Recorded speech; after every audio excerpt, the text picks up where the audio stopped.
Hi everybody, now we're going to take a little bit and talk about your soil. Soil is the most important part of your garden.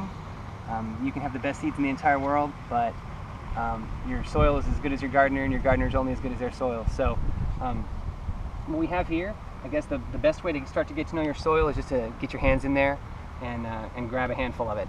This is what all those old timers do, and people that have gardened forever, whether you're a farmer or a vegetable gardener in a small scale, you still want to have this kind of familiarity, and this is really part of what makes gardening fun.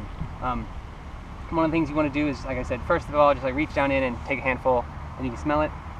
A healthy soil will have that really rich humus smell. It shouldn't smell sour. It shouldn't smell like food. If somebody's been mixing compost in there, you don't want anything like that. It's a real natural humus, like earthy smell, and you'll come to recognize it the more experience you have. So anyway, the next thing you want to do when you're looking at your soil is to ball it up like this. If it's a little bit damp, that's best.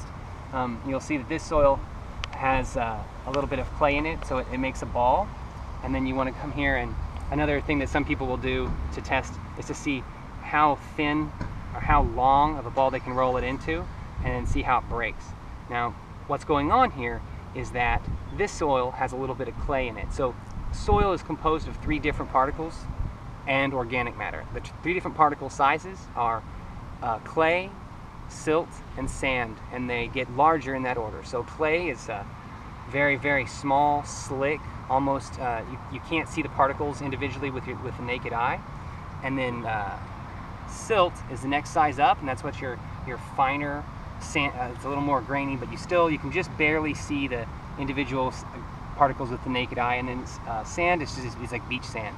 It's big, it's rough, it's gritty. On a microscope, like if you look at it under a microscope, it's very sharp and it's very jagged. So anyway, most soil is a mix of those, and you ideally want a mix of those and a large content of organic matter.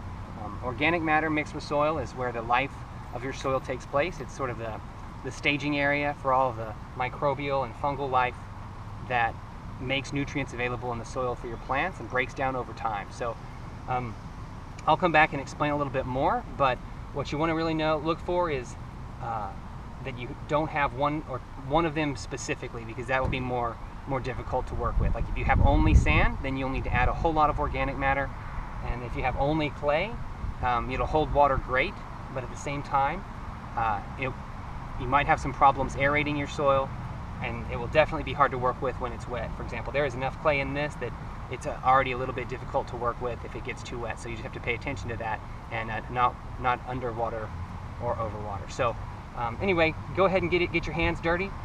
Find out and check different spots in your garden for different kinds of soil, and that's about it. Just get out there and get your hands dirty and start having some fun as far as getting to know your garden.